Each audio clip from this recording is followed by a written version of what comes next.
Hello everyone, welcome to the channel prepare with Ichchha. देखिए, GS5 जो हम लोग कर रहे हैं, जो वीडियोस में आपको दिखता है 1 पॉइंट, उसके बाद नाम या फिर 11 पॉइंट, ऑल्दो मैं ये बात बता चुकी हूँ लेकिन कुछ बच्चे नए जुड़ रहे होंगे इसलिए फिर से बता रही हूँ। वो हमारे सिलेबस का पॉइंट है, ठीक है। और सिलेबस का ये सीक्वेंस है, जैसे कि सबसे पहले हमने लैंड रिफॉर्म्स किया था तो उसका 11 पॉइंट लिखा हुआ है, उसका सिर्फ एक ही वीडियो था। फिर हमने 9 पॉइंट भी कर रखा है तो उसके सब पार्ट्स हैं। फिर आगे 1 लिखा है 9 का लोकल सेल्फ गवर्नमेंट, पंचायती राज 1, फिर अर्बन बॉडी 2, ठीक है। तो 9 पॉइंट के ही वो 3-4 सब पार्ट्स है, ठीक है। उसके बाद से हम पॉइंट 1 से कर रहे हैं एंड अब फिलहाल हम पहुंच गए हैं 3rd पॉइंट में। फर्स्ट और सेकंड पॉइंट कर लिया है, इसके भी आपको पार्ट्स मिल जाएंगे। इसका एक वीडियो दे चुकी हूँ मैं।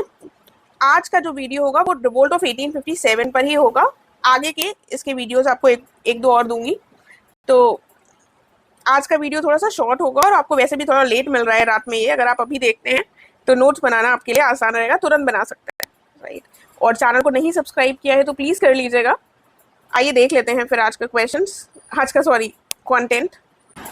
देखिए, रिवोल्ट ऑफ 1857 सबको पता होगा, सबने इसके बारे में पढ़ा होगा। अगर मेंस में नहीं भी पढ़ा है GS1 में तो प्रीलिम्स में तो इससे रिलेटेड स्टेटमेंट्स लर्न किए होंगे कि कौन किसने क्या स्टेटमेंट दिया। तो वो जो स्टेटमेंट्स हैं थोड़े से लर्न कर लीजिएगा, अगर क्वेश्चन आता है तो उसमें आप डाल सकते हैं, ठीक है। उसके बाद हमारा उद्देश्य ये है कि हम यूपी स्पेसिफिक हिस्ट्री पढ़ें, ठीक है। अब रिवोल्ट ऑफ 1857 में यूपी स्पेसिफिक क्या था, जो यहाँ के जो नेता थे, ठीक है, जिन्होंने लीडर्स थे, जिन्होंने पार्टिसिपेट किया, राइट। और यहाँ पर कौन कौन से ऐसे शहर थे जिससे वो नेता निकल कर आते हैं, राइट। तो कुछ यूपी स्पेसिफिक पॉइंट्स देखेंगे और थोड़े थोड़े मोटे मोटे जनरल पॉइंट्स भी देखेंगे। एक शॉर्ट वीडियो होगा और चीज़ें आपको क्लियर हो जाएंगी। उन चीज़ों पर ज़्यादा फोकस कीजिएगा जो यूपी स्पेसिफिक हो। बाकी शायद आप GS1 में नोट्स इसके बना चुके हो। ये एक बहुत ही इंपॉर्टेंट टॉपिक है जिससे आप क्वेश्चन एक्सपेक्ट कर सकते हैं। इसके आपको इम्पैक्ट, इसके कॉजेज सब पता होने चाहिए। ऐसा ना हो आपको लगे आपको आता है लेकिन जब लिखने बैठे तब कोई पॉइंट रिकॉल ना हो पाए, ये नहीं होना चाहिए। क्योंकि कई ईजी टॉपिक्स हम सोचते हैं हमको आ जाएगा लेकिन फिर हम पॉइंट्स नहीं रिकॉल कर पाते। इसलिए नहीं, अगर आपके पास है नोट्स तो इनको बना जरूर लीजिएगा। सबसे पहले अगर हम इससे रिलेटेड कोई क्वेश्चन आता है तो हम इस लाइन से स्टार्ट कर सकते हैं कि फर्स्ट वॉर ऑफ इंडिपेंडेंस था एक सिग्निफिकेंट अटेम्प्ट था इंडियंस के द्वारा ब्रिटिश इंपीरियलिज्म को खत्म करने का, ठीक है। एक पॉइंट और बता दूं, मॉडर्न हिस्ट्री से रिलेटेड कोई भी घटना आएगी, फर्स्ट वॉर ऑफ इंडिपेंडेंस हो या फिर आगे गांधी जी के मूवमेंट्स हो, तो आप देखेंगे कोई भी एज सच अपने उद्देश्य को पूरी तरह से प्राप्त नहीं कर पाएगा, राइट। क्योंकि ब्रिटिश इंपीरियलिज्म तो एंड होगा 1947 में जाकर फाइनली। लेकिन हम हमेशा इसको एक पॉजिटिव टोन में एंड करेंगे।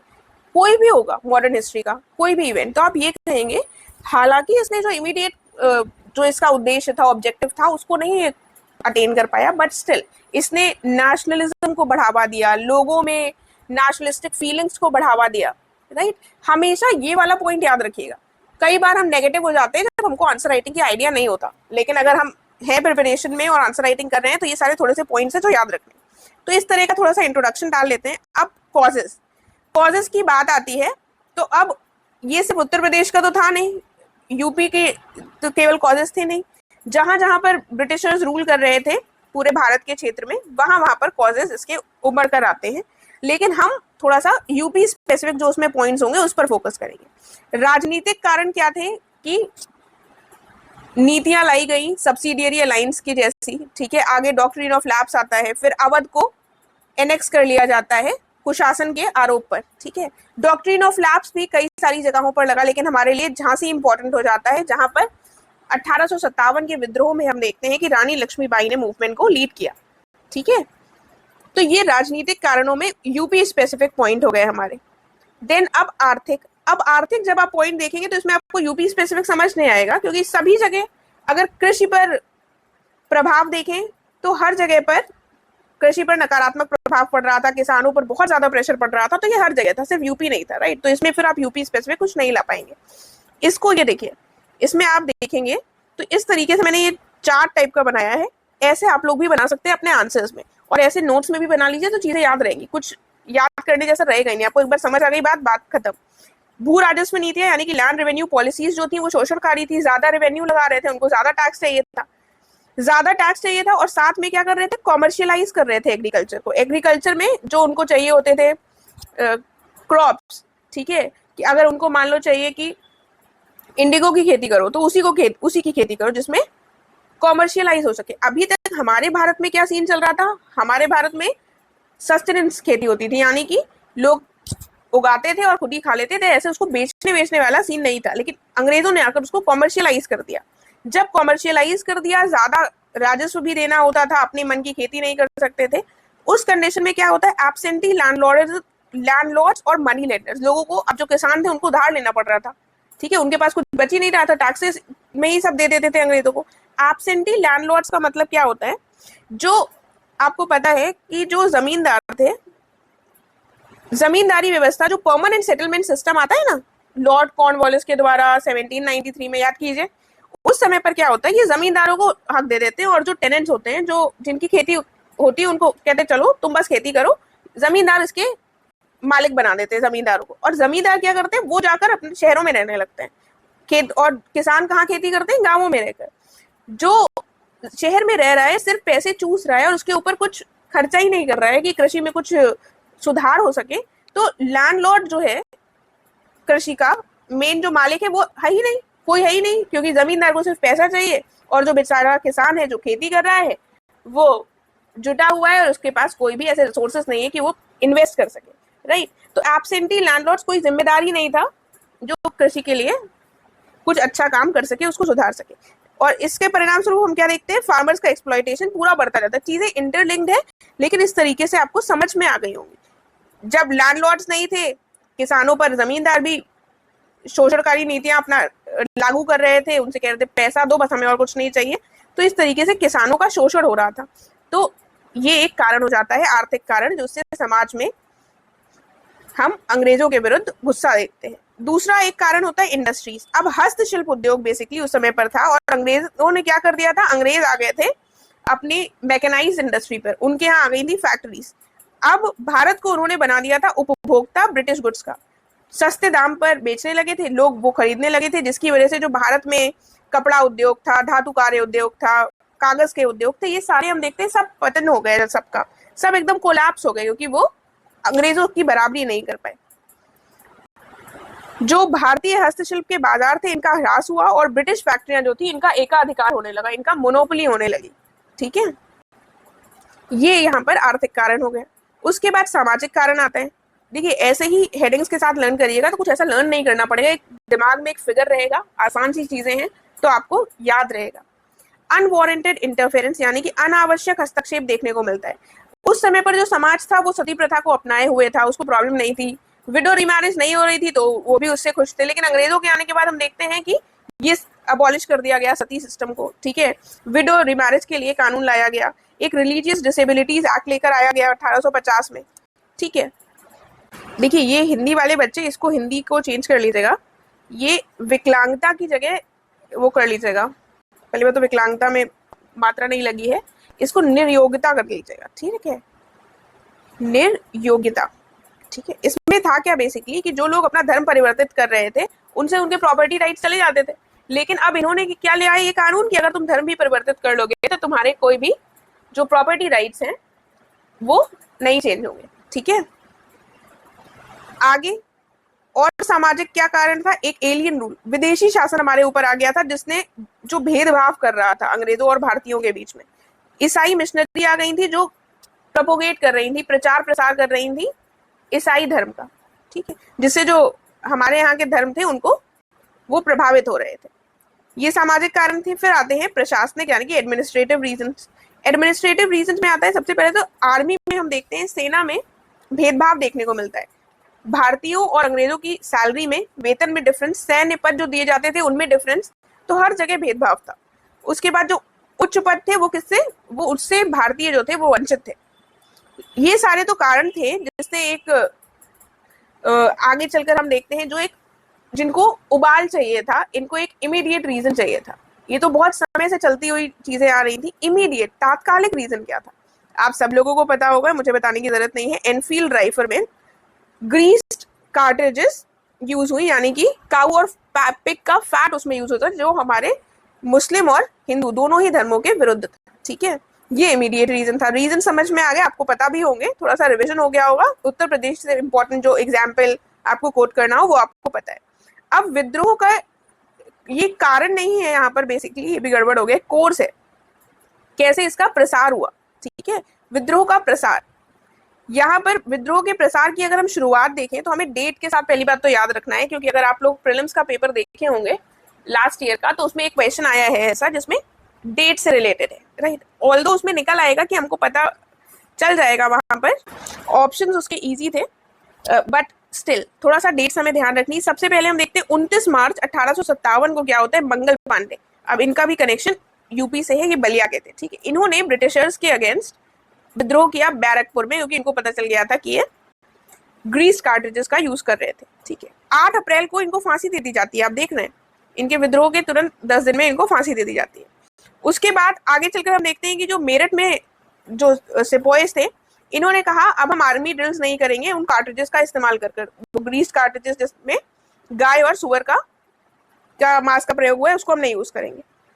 तो क्या देखते हैं हम, 9 मई को 1857 ही चल रहा है अभी, 9 मई को ऐसे सभी सिपाहियों को डिसमिस कर दिया जाता है, बर्खास्त कर दिया जाता है और उनको 10 साल की जेल की सजा सुना दी जाती है। फिर हम देखते हैं कि फाइनली ये जो विद्रोह है ये 10 मई से शुरू होता है मेरठ से। जो अन्य भारतीय सैनिक थे ये अटैक कर देते हैं और जो जिनको जेल हुई थी, जितने भी सिपाहियों को, उनको छुड़ा लेते हैं और फिर ये मार्च करते हैं दिल्ली की तरफ, जहां पर ये मुगल शासक को अपना नेता घोषित करने की अपील करते हैं। ठीक है, तो मई में जो पूरा मई मंथ होता है वो इनका जाता है दिल्ली जाने में, और दिल्ली में बहादुर शाह जफर द्वितीय जो मुगल एम्परर थे उनसे कहते हैं कि हमें अब आपका नेतृत्व चाहिए। अब ये जो विद्रोह था ये शुरू हो गया है हमारा 10 मई से, और आगे चलकर झांसी में 4 और 5 दोनों जून की डेट आपको दिख जाएगी। झांसी में विद्रोह फैलता है, फिर 5 जून को कानपुर में, आगे चलकर जून के महीने में ये उत्तर प्रदेश के इलाहाबाद, फैजाबाद, सुल्तानपुर, लखनऊ, ग्वालियर, भरतपुर सभी में, मतलब ये उत्तर प्रदेश के नहीं है, ये बाकी उत्तर प्रदेश के हर जगह इसका विस्तार देखने को मिलता है। जुलाई के महीने में हम देखते हैं तो ये सिंधु गंगा के जो इंडो गैंजेटिक प्लेन्स हैं, राजपुताना, सेंट्रल इंडिया और बंगाल के पार्ट्स, हर जगह हमको इसका विस्तार देखने को मिलता है। कुछ विद्रोह हम देखते हैं इंदौर में होते हैं, कुछ सौगढ़ में भी होते हैं, पंजाब में भी हमको देखने को मिलते हैं। आगे चलकर 21 सितंबर में अगर हम देखें, 21 सितंबर 1857 को दिल्ली को पुनः प्राप्त कर लिया जाता है अंग्रेजों के द्वारा। 6 दिसंबर को कानपुर को सर कॉलिन कैंपबेल के द्वारा पुनः प्राप्त कर लिया जाता है। इसको कानपुर के युद्ध में वो जीत जाते हैं। अब जो यूपी से रिलेटेड जगहें हैं जिनको कब कैप्चर किया गया, कौन से नेताओं ने कब लीड किया, कौन कौन से नेता कहाँ के प्रमुख थे, ये तो आप लोग प्रीलिम्स के लिए रटे बैठे होंगे। लेकिन आप थोड़ा सा ये याद रख लीजिए कि बैटल ऑफ कानपुर में सर कॉलिन कैंपबेल जीत गए थे, जिसकी वजह से 6 दिसंबर को उन्होंने उस पर पुनः कब्जा कर लिया। 14 मार्च अब 1858 आ गया है और लखनऊ को पुनः कब्जा किया गया। अप्रैल आ गया था और अप्रैल में झांसी पर पुनः कब्जा किया गया। ये जो डैश डैश लगे हैं ये रिकैप्चर्ड और पुनः कब्जा के लिए हैं। ठीक है, ये सब चीजें नोट्स में चल जाती हैं, लेकिन जो आंसर राइटिंग करते हैं ना उसमें ये सब शॉर्टकट्स नहीं चलेंगे, तो ये ध्यान रखिएगा। यहाँ पर लिख दिया है लेकिन वहां पर मत लिख दीजिएगा।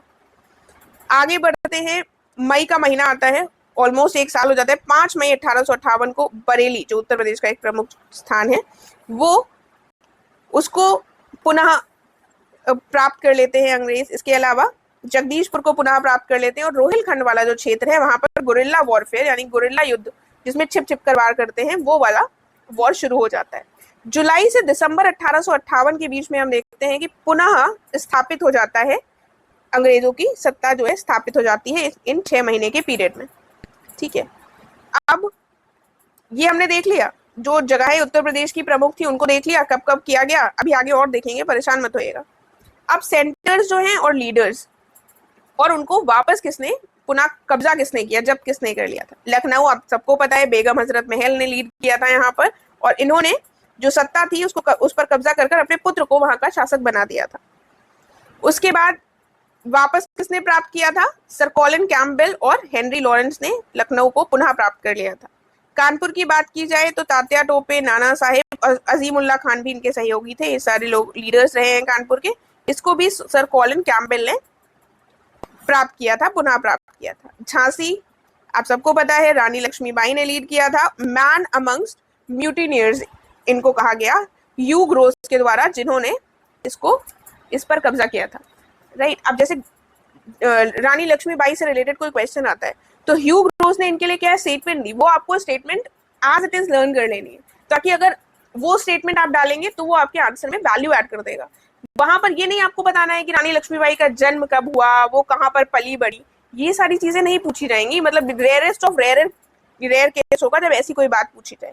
ठीक है, आगे बढ़ते हैं। बरेली खान बहादुर खान ने लीड किया था और कॉलिन कैंपबेल ने इसको पुनः प्राप्त किया था। इलाहाबाद और बनारस मौलवी लियाकत अली ने इसको लीड किया था। बनारस को कर्नल ओंकेल ने पुनः प्राप्त किया था और इलाहाबाद को जनरल नील ने। ठीक है, फिर आता है फैजाबाद, ये मौलवी अहमदुल्ला ने इसको लीड किया था और यहाँ पर बैटल ऑफ चिनट हुई थी। ठीक है, चिनट एक जगह है, वहां पर एक युद्ध हुआ था। अब इसको किसने वापस पुनः प्राप्त किया था वो इम्पोर्टेंट नहीं है, लेकिन हमने जितने भी ये सेंटर्स देखे हैं यूपी के ही देखे हैं। ठीक है, बिहार और इधर उधर की चीजों को हमने जगहों को ऐड नहीं किया है। वो चीजें आप पढ़ेंगे GS1 के लिए जब नोट्स बनाइएगा तो उसमें ऐड कर लीजिएगा, वरना प्रीलिम्स के लिए आपके पास होंगी तो आपको वो चीजें रटी होंगी। तो यहाँ पर उनको ऐड नहीं किया है। आई होप आप लोग समझ रहे होंगे, क्योंकि हम लोग यूपी स्पेसिफिक पर ही फोकस कर रहे हैं। देन बिजनौर में मोहम्मद खान ने लीड किया था। मुरादाबाद में अब्दुल अली खान ने, गोरखपुर में गजधर सिंह ने, मथुरा में देवी सिंह और कदम सिंह। ठीक है, तो ये वाले जो नाम है वो शायद हम जनरली प्रीलिम्स में नहीं पढ़ते हैं, अभी हम ध्यान रखेंगे। उसके बाद अब हमें पता है वो लोग असफल रहे थे, पूरी तरीके से जो क्रांति थी वो सफल नहीं हो पाई थी। इसके पीछे कुछ ना कुछ कारण जरूर होंगे। ठीक है, वो जो कारण थे उनको एक बार देख लेते हैं। ये मैंने फिगर सिर्फ इसलिए यहाँ पर ऐड किया है ताकि आप लोग जब नोट्स बनाएं तो आप लोग भी ऐसे फिगर्स को ऐड कर बना सकते हैं, इजी रहेगा और थोड़े से नोट्स भी इंटरेस्टिंग लगते रहेंगे, वरना फिर कंटेंट पढ़ते रहो तो वो बोरिंग हो जाता है। क्या कारण थे? जो एकीकृत विचारधारा होती है कि हम एक विजन से आगे बढ़ रहे हैं सब लोग मिलकर, उसका अभाव था। सबके अपने अपने रीजंस थे। जैसे अंग्रेजों के पास हम देखते हैं निकोलसन, सर कॉलिन कैंपबेल जैसे जो थे लीडर्स थे, वहीं पर ऐसे एबल नेतृत्व का, सक्षम नेतृत्व का थोड़ा हम अभाव देखते हैं भारतीय पक्ष में। यूनिटी नहीं थी, नेताओं में एकता का अभाव था।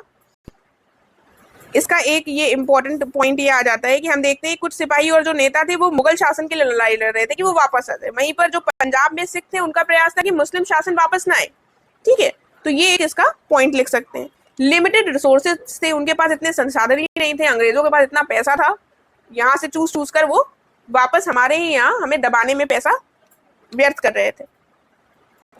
उसके बाद lack of support from regional powers, जो उस समय पर प्रिंसली स्टेट्स थी, हैदराबाद, मैसूर, राजपुताना, इन सब ने ज्वाइन ही नहीं किया, सपोर्ट ही नहीं किया। पार्टिसिपेशन मिडिल क्लास जो था, जो अंग्रेजी शिक्षित प्राप्त लोग थे, रिच व्यापारी थे, अमीर व्यापारी, जमींदार, इन लोगों ने सहयोग नहीं किया, जिसकी वजह से हम देखते हैं कि ये 1857 की क्रांति जो है वो उतनी सफल नहीं हो पाई। आगे बढ़ेंगे। अब इसका प्रभाव क्या रहा? प्रभाव बहुत इंपॉर्टेंट हो जाता है। कोई भी इंपॉर्टेंट इवेंट हुआ तो उसका प्रभाव कुछ ना कुछ तो जरूर रहेगा। ठीक है, तो अगर आप मेंस पढ़ रहे हैं GS1 को भी, हिस्ट्री, मॉडर्न हिस्ट्री जैसे बच्चे मुझसे पूछते हैं, तो ध्यान रखिए कि प्रभाव आपको देखने होंगे सारे इंपॉर्टेंट इवेंट्स के। सबसे पहले राजनीतिक प्रभाव देखने को मिलता है कि सत्ता का हस्तांतरण होता है। अभी तक ईस्ट इंडिया कंपनी सत्ता संभाले हुई थी, अब फाइनली पूरी तरीके से ब्रिटिश क्राउन के पास पावर आ जाती है। इससे पहले भी थोड़ी बहुत थी, लेकिन अब ये पूर्णतः अधिकार अपने हाथ में ले लेते हैं। और पूर्णतः अधिकार अपने हाथ में लेने के बाद एक क्वींस प्रोक्लेमेशन 1858 यानी महारानी की उद्घोषणा आती है, जिसमें वो कहती हैं कि अब जो भारतीय हैं उनको जगह मिलेगी एडमिनिस्ट्रेशन में, ये सब बातें करती हैं। और कुल मिलाकर बिहाइंड द सीन्स शोषण जो है वो और ज्यादा दोगुना तिगुना हो जाता है अंग्रेजों के द्वारा। उसके बाद इसका इम्पैक्ट क्या रहा? जो आर्मी थी, सेना को इन्होंने पुनर्गठित किया अंग्रेजों ने, क्योंकि उनको लगा कि ये भारतीयों को ज्यादा रख लिया सेना में और वहीं से विद्रोह शुरू हुआ, तो ये हमारे लिए सही नहीं है। अब इन्होंने ब्रिटिश सैनिकों की जो संख्या थी उसको बढ़ा दिया। आगे देखते हैं, पॉइंट आता है सभी उच्च और अधिक जो संवेदनशील नियुक्तियां थी ये अंग्रेजों के लिए आरक्षित कर दी गई थी। ठीक है, कि आप कोई भी एक आधी जो भारतीयों को मिल जाती थी वो भी नहीं दी जाएगी। डिवाइड एंड रूल, अंग्रेजों के द्वारा समय समय पर डिवाइड एंड रूल की पॉलिसी को अपनाया गया और फूट डालो और राज करो की नीति 1857 के युद्ध के बाद भी एक बार इन्होंने नागरिक जो आबादी थी, जो नॉर्मल सिविलियंस थे, उसमें उन्होंने फूट डालने का प्रयास किया। कैसे? इनिशियली इन्होंने प्रयास किया था कि मुस्लिम्स को हिंदुओं से अलग कर देंगे और मुस्लिम्स को बहुत ज्यादा पनिश करेंगे, तो उनको लगा कि उनका काम बन जाएगा। लेकिन आगे चलकर इस नीति में वो परिवर्तन करते हैं और 19वीं शताब्दी के अंत में हम देखते हैं कि मुस्लिमों को वो प्रेफरेंस देने लगते हैं हिंदुओं के विरुद्ध, ठीक है। तो ये पॉलिसी भी इनकी चेंज आता है। कुल मिलाकर डिवाइड कर रहे थे हिंदुओं और मुस्लिमों को, ताकि ये लोग एकजुट होकर उनके खिलाफ आवाज ना उठा सके। प्रिंसली स्टेट्स के विरुद्ध भी हम देखते हैं एक नई पॉलिसी आती है। अब ये एनेक्सेशन जो अभी तक किया जा रहा था कि कब्जा करते जा रहे थे प्रिंसली स्टेट्स को, विलय करते जा रहे थे अपने में, उस पर रोक लगाने के लिए इन्होंने मान ली थी इस बात को कि अब रोक लगा दिया जाएगा, ठीक है। तो ये हमें देखने को मिलते हैं इंपॉर्टेंट जो भी इसके इम्पैक्ट्स थे, ठीक है। देन कंक्लूजन में क्या लिख सकते हैं? कंक्लूजन में हम बता सकते हैं कि यद्यपि जो तात्कालिक लक्ष्य थे उनको प्राप्त करने में वे सफल नहीं हुए थे, किंतु फिर भी देशभक्ति या फिर राष्ट्रवादी भावना के जो बीज थे उनको बोने में ये काफी महत्वपूर्ण, ये जो 1857 की क्रांति थी उसने काफी महत्वपूर्ण भूमिका निभाई, ठीक है। तो ये मैंने आपको स्टार्टिंग में ही बता दिया था कि इसी तरीके से हम आंसर्स को एंड करेंगे। उसके बाद ये कुछ पॉइंट्स हैं जो उत्तर प्रदेश स्पेसिफिक है, जिनको आप अगर रिवोल्ट ऑफ 1857 से क्वेश्चन आता है तो आपको जरूर मेंशन करने हैं। जैसे सबसे अधिक प्रभावित क्षेत्र अगर उसमें देखें तो अवध और बुंदेलखंड के थे, ठीक है।